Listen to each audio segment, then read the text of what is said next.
Two things I hate sewing most is satin and buttonholes. So we're going to go through a couple of things that I generally do with satin.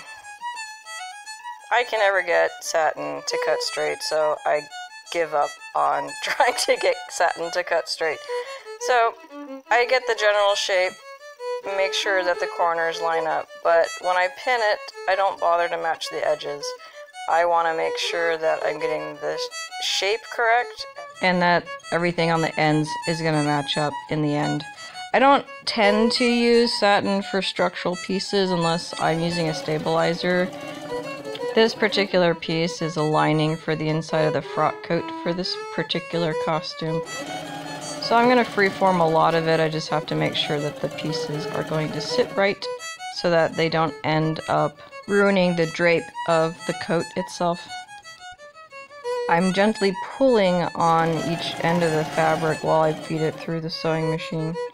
Pinking is not a necessity, but it comes in handy to not have a bunch of fraying.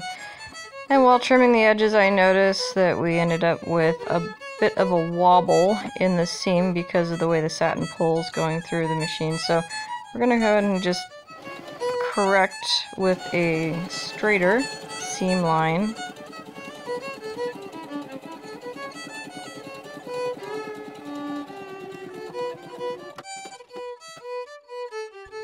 And we're just going to quickly seam rip whatever's outside the seam allowance.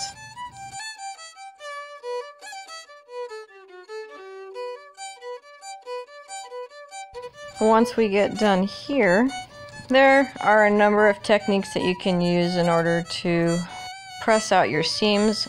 Some techniques are a little bit more effective with satin than others. So for this first technique, I'm basically using a wet dish towel, and the weight of it is pressing open the seam while I iron.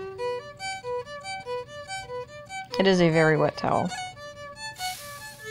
Now, I don't have the setting for the iron on synthetic, despite the fact that I'm ironing satin. I'm actually using cotton, and sometimes I'll use linen setting. But it makes it hot enough without actually adversely affecting the fabric itself.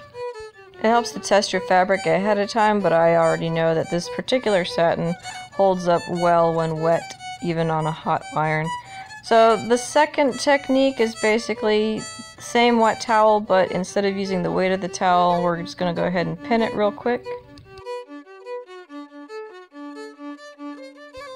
Lay the towel over. We're going to do a cursory press just to warm it up a little bit, and then we're going to pull the pins and actually do a full press.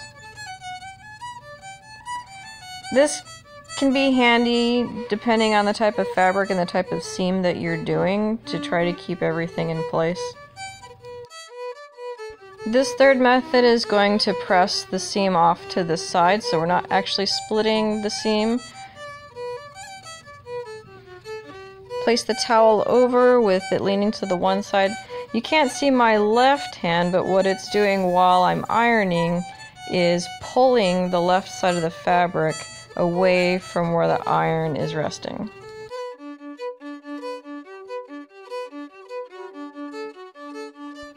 And regardless of which method you use to press out the seam, once you have it pressed on the wrong side, go ahead and flip it over to the right side, and we're going to do a cursory wet press on the right side of the fabric.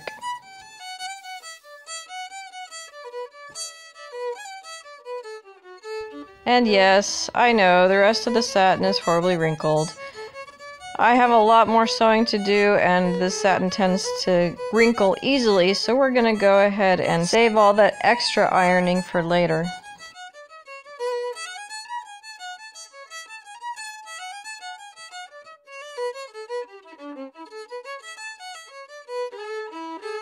Same as the other straight seams, we're doing the inside of a pleat. I'm just making sure I know where the pleat edges are because I don't want to press them out in this instance.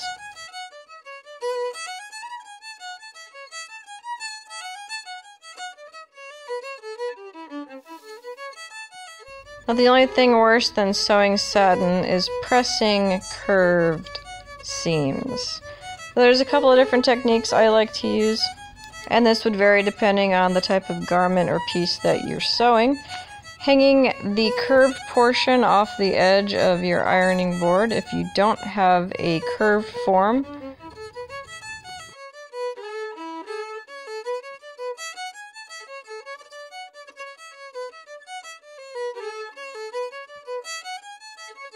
So you just slowly work the curve onto the ironing board, only working a large enough portion that you can keep flat.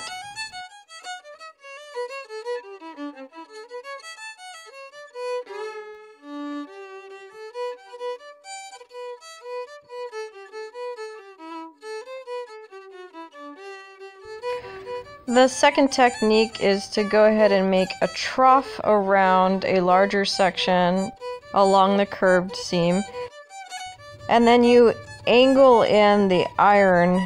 Here we're just doing a cursory press so that we can pull the pins out and pin the trough down to do a harder press. Again, we're angling the iron in. I don't want to use the full surface area of the iron because I would end up putting creases into the fabric.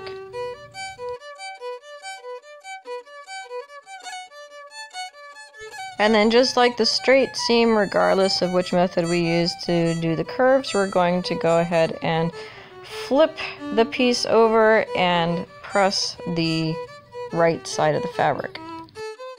For this, you can use either method again. Here you see me hanging the curve off initially, and then we're going to go ahead and do a trough.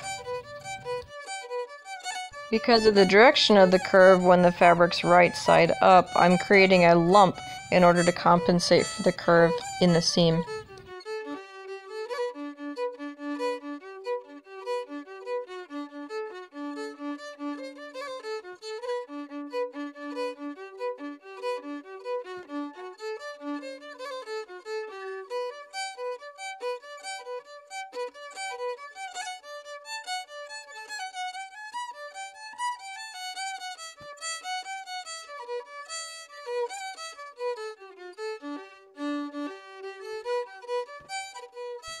Once I have the piece completely assembled, I will be pressing and steaming the rest of the wrinkles out of this fabric, but all in all, it's a pretty decent seam.